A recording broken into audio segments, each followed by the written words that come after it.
Hello, welcome to I Got Problems podcast. I'm Sandra and I'm Doyin. Hey, welcome back. Yes, thank you guys for coming with us again this week. For those of you who actually, you know what I forgot to do was to get the, should we read it? The reviewers and stuff, the new reviewers. Oh, because we were forgetting. I feel like did we get new reviewers? I think so. I feel like I saw a glance on my app, and I don't remember, but you know.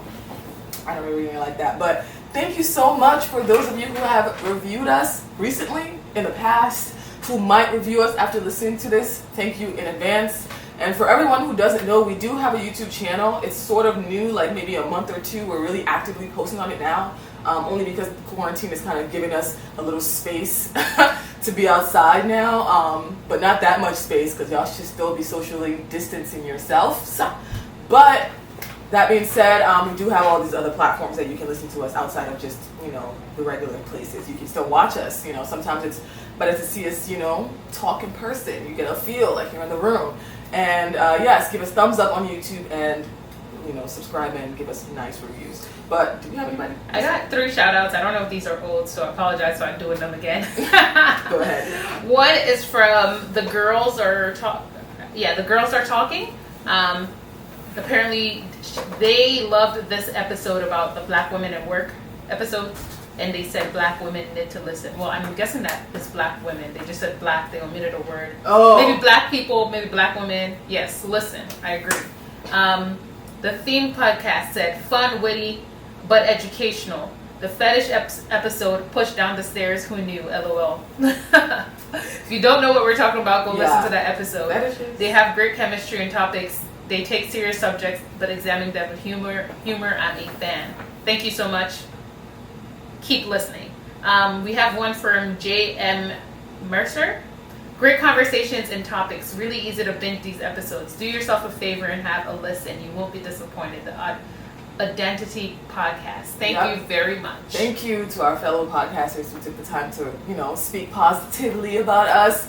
And yes, our episodes are bingeable. They're like 30 minutes long. Like, honestly, it's like from here to, if you live in the area, if you're like DC, you know, it's a commute. DC is like 45 minutes. It's 35. So okay, maybe from you. You probably do like 1.5 episodes or something. For me, it's like 35 minutes because when I put my address into Howard University, it's 35. But that's on a good day with no traffic, and that rarely happens. Still bingeable. Yes, bingeable. So go ahead. It won't take you long at all. And once you listen to one episode, you're going to be like, I got to keep pressing play. So go ahead. But yeah, so let's get to the episode today, guys.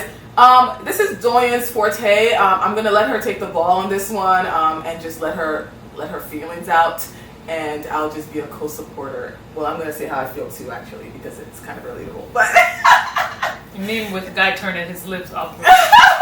Doyin's forte. No, not like being married does not make me a professional about marriage. Oh no, I wasn't talking about that. I was just saying it's because it's your topic. Look at you. Oh, okay, so Doyin, go ahead to your topic. Alright. So okay, my topic is why is oh my gosh, I can't talk. Why is it a huge problem? I think I have a typo in here. I can't. Why are age gaps a huge problem in our society? Okay. I just won't look at my notes because obviously that's not working for me. But I was wondering why it is such a big deal when there's a significant age gap between two people that are in a romantic relationship. Oh, we need to make a disclaimer. We do not support pedophilia. We are not talking about just age gap in terms of child, adult. Oh, we're talking about two consenting adults that are over the age of 18. Basically. Most people from our generation and most people from any generation don't think that age gaps are a big deal. But where this topic comes into play is that based on research, it demonstrates that age gaps that are larger than 10 years tend to be judged by people in society. So whenever we see, I guess, like a 30-year-old lady with a 40-year-old man or vice versa, 30-year-old man with a 40-year-old woman, at least a 10-year age gap. Then we double start standards. Let's not forget we start judging. Yeah, we're we judge women more than men. Yeah, men can date into their 80s. We start judging, but should that really be an issue Hefner. when two people love each other? Or maybe they don't. Yeah, one of the things that we will also touch on is that, like, generally, even though we're tolerant of these age gaps, it's more tolerable when the man is the older one. Women are judged more if they're the ones with the early age of marriage, like how they push women to get married early. Yeah, so if you are a woman, you're going to get this pressure to get married earlier. If you're a woman and you choose to marry somebody that's at least 10 years younger than you, maybe more, and is of legal age, you get judged more. So should this have a 5-year age range and between 21 and 28 before they start getting like on foot on your neck. They're like, but if you're like 28 and choose to get married to an 18-year-old, oh, that's a problem too. Or that's 38 and 28 or something like that. But if that was a 28-year-old marrying a 40-year-old, they'll be like, yeah, we don't like it, but like, he's older, he can take care of you, he can, he has more experience, he's more mature, and it's like, but the woman doesn't get the same. Why can she teach the 18-year-old? Now, I'm not with 28 and 18 because I'm just like, there's that maturity level, but like, I feel like 18 is not a good example because you're really just becoming adult. But a lot of women groom, and I don't agree with it, but a lot of older women and a lot of older men tend to date younger people because they want to groom them to kind of do what they want, less kind of like fighting against the authority, less maturity. I think that's more of a control problem. Definitely. That's a completely different But I also issue. think that's a strong thing when it comes to dating with the huge age gap. I do believe that people who date with such a dramatic age gap, like 15 to 30 years difference, they do want that maturity and authority level, like a separation. I don't really understand why people do it, but my question that I'm posing here is that should we even be dissecting and judging people that we don't really know just because we see like some guy with a gray hair, sitting with a obviously young woman that must have just graduated college? Should we even be judging? Right. According to statistics, it says that the average age gap between partners tends to be between 2 and 6 years. So I guess that's why when we see age gaps that are, over 10 years, we start judging immediately, start making assumptions about why these two particular people are together. But newer trends indicate that men or women are actually now choosing to embark on relationships with larger age gaps between 15 to 25 years older or younger. So that's where maybe we're it's really like trending nowadays. But also, let's talk about people our age. How we always think people our age are immature. How they're not ready for a relationship, ready for marriage. Yeah. They still want to hang out with their boys. They still want to have fun. So, like, is that a reason why people are like, you know what? I'm done with this 20s and 30s. I need to. I think it's something that people consider in their decision. I think there's a lot that goes into it. I don't think people. Well, some people do, but I don't think that most people go into a relationship purely based on age. I think that it's just a factor that they consider in addition to many other things. Right. Some people, I'm not gonna lie, exclusively only date men above this age or women under this age. You know what I mean? Or sugar daddies. Yeah. So there's some people that do have that fetish of I can't date a woman that's not in her 20s and they're like 50 years old or 60, and vice versa. But for the most part, when people are getting into relationships and they're genuinely getting into relationships, not for something else that they want, like money or status or whatever it might be, it's just a factor that they consider. And sometimes maybe there's so many other things that they feel are a benefit that they're not going to look at the 10 or 12 or 15 year age gap and they're like, well, it is what it is. Right. You're right. I don't think that's the only thing that they're looking at. Right. Do you want to hit us with the stats? Yes, sure. So we're in the stats and facts, guys. So across Western countries, about 8% of all married heterosexual couples can be classified as having a large age gap, 10 years or more. These generally involve older men partnered with younger women, which is, the other double standard that I was talking about. And to be honest, I want to touch on the whole sugar daddy thing. How when you see a younger woman in her 20s with an older man in his 40s or 60s, it's assumed that she wants him for his money.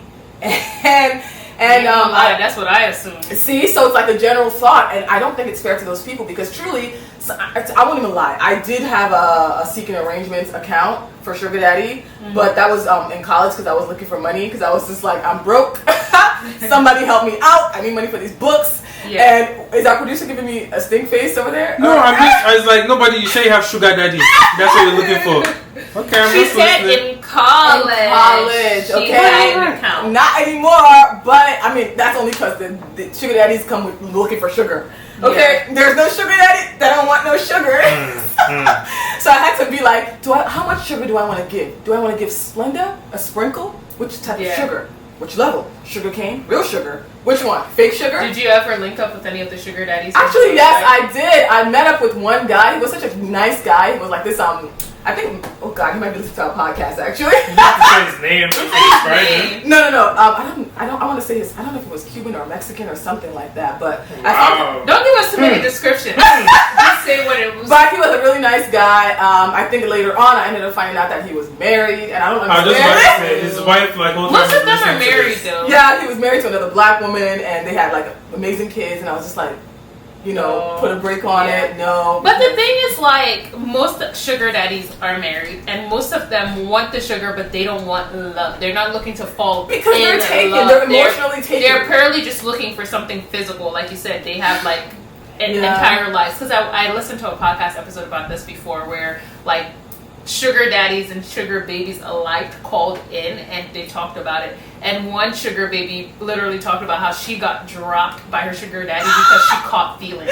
Because he was like, "Oh man, I'm sorry, you caught feelings. Like that can't happen." So this is not what we signed up for. Like, I did not agree with this. It couldn't happen anymore because she caught feelings, and that was that. Yeah. That's true. And when I was dating this guy or talking to him, it was like maybe like 3 months of dating. Mm-hmm. And around that time, I was starting to like him a lot. He was like making me smile. I was like, okay, he was like maybe 39 or 40, like not that far. But like, I was just like, Was he like, physically fit? Yeah, he was. Okay. He was actually like around my height. And I usually don't date shorter guys, but I was like, oh, you know what? You're kind of cute. You know? He had like a younger spirit. So maybe that's why I was interested. But, I was just like, I had met him on Seeking Arrangement. But the thing is, off the jump, I was just like, nothing is gonna happen. I can't offer you sugar. I'm sorry. So yeah, minimum what? You keep saying that term. That's the website, Seeking Arrangements. Okay.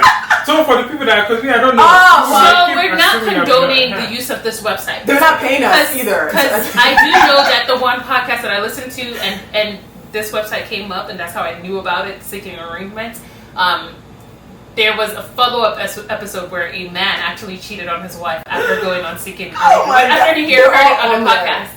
So, if this is the first time you're hearing it, we're not condoning the use of this website. Partner, she's purely sharing her experiences and how it happened with her. Right. We're not telling you to go out there and do this. We're not saying we are pro or against sugar babies and sugar daddies. We're just solely stating that. College years was my sugar baby years, but I was never a sugar baby because every time a sugar daddy came up, it was always they wanted sugar. And I'm like, damn, can I find a sugar daddy that don't want no sugar? Not really. I mean, that's why it's called sugar daddy. If not, it would just be called daddy. Listen. And I was like, I don't need another daddy. I'm good. Pass. So it was like a dead end. But he's a cool guy. I still talk to him every now and then. He listens to the podcast. He supports. He's hip about Black lives. So I'm just like, it's nice to have somebody who can. I think that's weird. Listen, Doyin, you understand that I don't ever really close the bridge to friendships regardless of what happens. All my exes are still my friends. So what would you do if his wife came up to you today and was just like, I'm aware that you and this guy used to have a relationship? I'd be like, yeah, for like 3 months. When I found out he was married, I did go talk to your husband. So why are you still talking to him? Oh, well, because he's my friend. Because he's my friend. How can he be your friend? I don't believe that's another episode. I don't believe men and women can just be friends. Oh my gosh. Okay, yeah, we're definitely going to talk about this. Because I partially don't believe it, but I do believe they're honest friendships as long as you draw a line. Because I have friends. If you have to draw a line, that's not a friendship. Listen though, I have friends. Do you have to draw a line with me? Do you have to be worried about if you come over, I might try and touch you? I'm not a lesbian. If I was, yes, I would have to draw a line. No, you wouldn't. Yes, I would. Guys, let's come back. If I was a lesbian and I was interested, I'd be like, emotionally, I couldn't get attached. I'm just saying that because you know that it's purely a friendship, regardless of my sexual orientation, you don't have to worry about it. When you start having to say, I'm going to draw a line, that's not a friendship. And you know that at any point, this daddy can turn back into a sugar daddy. No, not for me. Also, I know he's married. That shit is never going to happen. Okay. I'm not going to be the person. Let's circle back around to our age gap conversation. This other conversations about sugar daddies and friendships. I'm just saying, y'all, yes, if you're there's many sugar baby websites out here, so good luck searching for them. I won't say you're going to be successful, though, because just expect to drop something. We're not expecting you to go searching for them. We are not condoning people searching for it. I'm just thinking, like, if we're saying this right now, people are going to wonder, like, oh. They can go and do their own Google search, but we're not making suggestions for them. Seeking Arrangements was my experience, so it's my story. But yeah, so you want to say the rest of the facts or whatever? So about 1% of those age gap couples. So how we said like most Western countries include heterosexual couples. That about 8% of all the heterosexual couples across the Western countries have a huge age gap. So and it's usually that the man is older than the woman. And about 1% of the age gap couples actually have the woman being the older person in the relationship. So it does demonstrate that there's a disparity. Now, we don't know if maybe like for women we just don't have that taste for younger guys. It could be that. Or it could just be like society is so judgmental that you don't even want to go down that lane. But society is also kind of, I feel like, trained from a young age. You know how child brides came apart? Like, child brides were married to older men who could care for them. But your child at 15, basically the minute you start your period, they're selling you off to a man who can take you to school, teach you how to train, lucky have kids. They wait till you're 15. They don't. Yeah, they start impregnating you before you're 25. You've had 6 kids for this 40-year-old man who thinks it's okay, because they can also break you mentally. They can also train you to do what they want you to do. It's like they're raising their own child, but as a wife, and I think it's disgusting, but they don't see it that way. I think that's a much deeper conversation to be had there. I definitely do see how it could affect the way that we look at women in society, and why we feel like, okay, as a woman you shouldn't be dating somebody much younger than you. That has been told to me before. And it's cultural all over the world. European countries, they would date younger girls. They would be like, oh, you're suitor. In Nigeria, someone African has told me countries, directly straight to my face within like my family, like, you can't date somebody younger than you, and you shouldn't do that, and that's wrong. Even if it was 1 year? They told me it was wrong. Like, people love to give opinions. That was their word. They said it was wrong, and I didn't. You don't have time to argue back. But they were saying you as a woman. Yeah, as a woman, I shouldn't be dating somebody. But he could date somebody who's younger than him, and that's okay. Why? Because he's the provider. Said it was wrong, and that was their term, wrong. Like it's not natural. It was a bad thing to do. I just be so. So I definitely think that the way we think has a lot to do with what has happened historically with women being sold off. Just keep the same energy, y'all. Age. If a young guy can date an older woman, and an older man can date a young, keep the same energy. If I'm a 50-year-old woman just like rolling in dough, I'm not married, and I'm just chilling, and there's some 30-year-old man that's interested in me. That was about to be my plan, low-key. I mean, like, I was just like, yo, niggas are trash. Especially if the 30-year-old is also successful in his own right, and I just happen to be a 50-year-old woman. Let's travel. Look at Jennifer Lopez. Yeah. Look at her best life. Well, is he younger than her? Yes, she did all younger men. No, but the guy that she's married to now, Aaron, they're about the same age, right? But like, she was literally they're probably about the same. Right, but she was like a cougar for the longest. Like, dating all this. Yeah, she was dating 20-year-olds. Her dancer, maybe. Did she? No, I think she did like that was Mariah Carey, or was it? J-Lo did a dancer too. Oh, J-Lo did it everywhere. Well, they date all these younger people, and I'm like, live your best life. If you have the money, you have the looks, you can afford it. You don't care what people think. Do it. But society forces you. It's easier to do that in America too, because trying to do this back home in Africa is not. No, they'll treat you like you're gay. They'll treat you. Yeah. Your parents probably disown you, but along the lines of the stats saying that there's only 1% of couples that where the woman is the older one. There's limited evidence about same-sex based relationship, but what they do know, it suggests that it actually happens at an exponentially higher rate. With same-sex? With same-sex marriages where there's age gaps. So about 25% of male unions actually have huge age gaps. I wonder why. What's considered a huge age gap? Anything 10 years and above. Yeah. So anytime we talk about age gap, we mean a minimum of 10 years. That's so weird. And then about 15% of female and female unions demonstrate a large age gap as well. So, I mean, I'm not surprised. I guess, like... I am, because it's like, why? Of the same sex... But what is it about same sex that makes it so drastically huge in size? Like, what is it? Like, because they're both the same sex? Like, I don't get the same sex part of it. Like, what's making it different from... I don't know. It's hard for me to speak on it because, like, I only know, like, a handful. Right. Like, not even a handful of same-sex couples, and I can't really speak just based on one or two couples' experiences, but I don't know I wonder why it would happen at a higher rate. I don't really know. Maybe it's the same thing that we're going through, because even though you have same sex, there's still the person who's more feminine and who's less feminine in a relationship. But how does that attest to age? But that might have to do with the fact that you could be the same age, and I'm more feminine and you're more. Yeah, but I'm saying, like, based on society's history of making women date older men, that might affect the fact that more femininity makes you feel like, so if you feel more feminine and you're in a male-to-male relationship, you might go older for a figure, much older guy. So it might be a thing. But that means it's just more deeply rooted. It's not even like the gender. It's just like the mindset. Or maybe people in same-sex situations might be more compatible when they have age gaps, because if we're both coming out the closet together, I don't see how we can be together, because you haven't told your family and I haven't told my family, and now we're what are we doing? So maybe somebody else who's hiding in the closet together, who's been there. So it might be easier if one of them is already past that, and they're, I don't really want to say grooming, because in this case it's not grooming, but you're able to look up to that person. They're able to show you that lifestyle, and I can see that. I can see it either way. Oh, okay. I don't know why. These are just our thoughts about why it could be the case. Some of these things are new to us too. Yep. But yeah, okay. So I guess we go to the questions now and see, Yeah. So let's discuss this. Wait. Let's figure out. I think we have to pick one question based on time. Okay. Which one is the one you really want to talk about?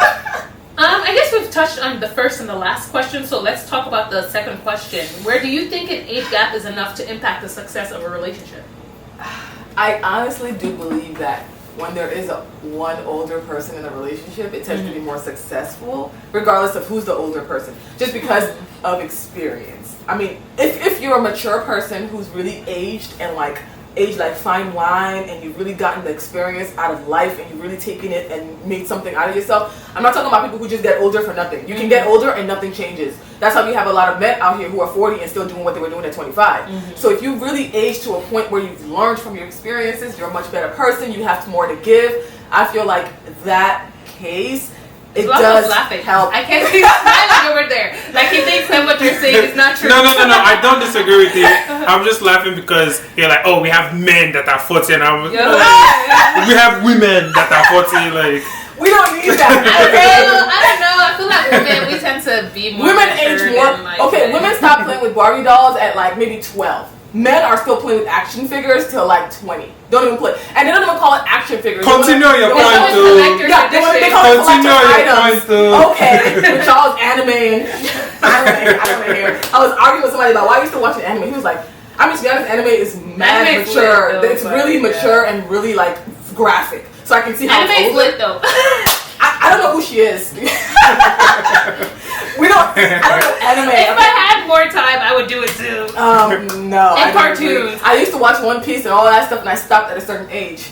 But I don't say it's just age limited. Anime is really mature. But I don't think that that's the only thing that indicates a person's no. It's just my example in terms of women are taught at a younger age to be more older. We're being taught at a younger age to start caring for other people. Meanwhile, men are being taught at an older age or a younger age to accept care from other people. So women are taught to give, men are taught to take. And at that point, they don't learn to ever really learn to be what they're supposed to be until much later. And that's after life has taught them. Mistakes, examples from other people, like accidents, whatever. Some people have to have multiple kids out of wedlock to learn to be a man or a father. It's really ridiculous. But I feel like there's just a slight age gap, maybe 5 years for me, 5 to 6, 10 maximum. 5 to 10 years between the age gap. I feel like one person tends to have a lot more to teach. They have a lot more to offer the other person. If you're not willing to take or learn from that experience, then you're just whatever. I guess it might not last. It's all still dependent on the person, but I do feel if there's that age gap and one person does have more to bring to the table, it does help because it becomes a learning experience as well. And it might even last longer because if you're willing to learn, then you're taking and giving at the same time. So, slight. See, I have the opposite. You think it doesn't opinion. I don't think it matters. I think that what statistics have shown us today is that most people's relationships are not good.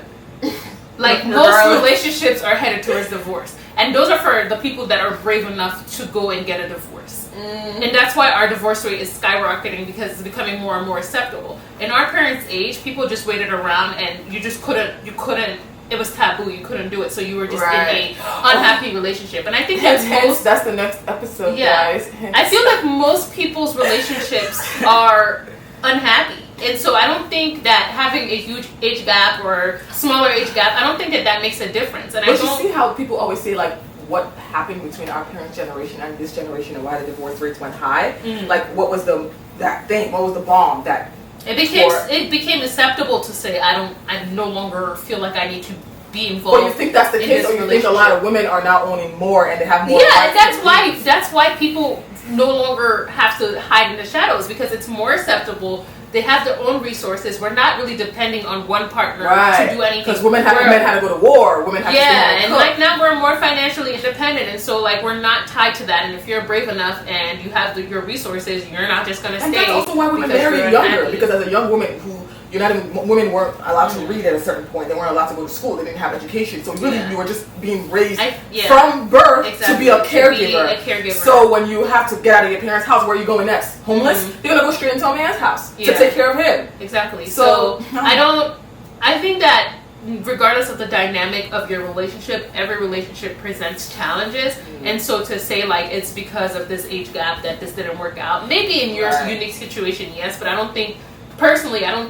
having a significant age gap puts you at risk or makes you more likely to not work out, or vice versa, or to work out more, as long as when you go into a relationship, each individual knows what they want from that relationship, and you're aligned and you're both willing to grow together. That's all that matters. Right. And I agree with what she's saying. I still think that there's a certain percentage that falls out of the mix, but I do agree because you can have two people who get married at 20 and they last forever, and people who get married at 40 after waiting all their lives and divorce a year later. Yeah, like have you seen those like where the old man marries like the really young chick, and then like 6 months later it's like right, and then at that it didn't work out. It makes people feel like you definitely married for the money. Like it definitely was the money, because maybe something didn't work out with the money. In or that situation, allowances. The old man didn't teach her nothing, because 6 months later it's like a divorce. But then also I don't think that those older men who get married because they want to teach or they want to be a better person. They're married because of the power dynamic. Or look at like the Mariah Carey situation with her dancer and stuff like that. It's like, but wasn't she older than Nick Cannon too? Yeah, she was also older than him. Dang. So it's like that doesn't mean anything. Like just because you're mature, it's like you can still be a shitty person and you still like maybe you're just not aligned. That relationship is not. Maybe you're just not built for monogamy. Just stay alone. But yeah, thanks guys. I think that's it for this episode. I think we did really good on time today. No resources. Oh crap! Listen, I don't really have resources. All I have is basically the link for where I got most of my information. As always, we'll always push you guys to support relevant causes that are going on right now. As you guys know, there's a lot of talks about Black Lives Matter. Make sure you do your own research before you make those donations. Make sure that you're making donations to the right website and to the right groups, because a lot of groups are cropping up now. So do that if you have time. Make sure that you're using BetterHelp, which is free for 1 month now. And once you sign up, you'll be linked with someone within 24 hours. There's also therapy through your employee assistance program and Helping Minds Online, which is available in Australia and the United States. So with that being said, we ain't got nothing to say. That's it, guys. And once again, we do have a YouTube channel, so take a look. This is a recorded session as well, so it's going to be on YouTube. And we're trying to grow our YouTube page to support us out there. And of course, write reviews on this episode or any episode. There's multiple. None of them are really related. We just really discuss problems. We just talk about problems. We got problems. You got problems. And I think our profile says we got 99 problems. Yeah. And I'm sure you have one that we're going to talk about. So, play on words. But yeah, thanks guys. See you guys later. Bye.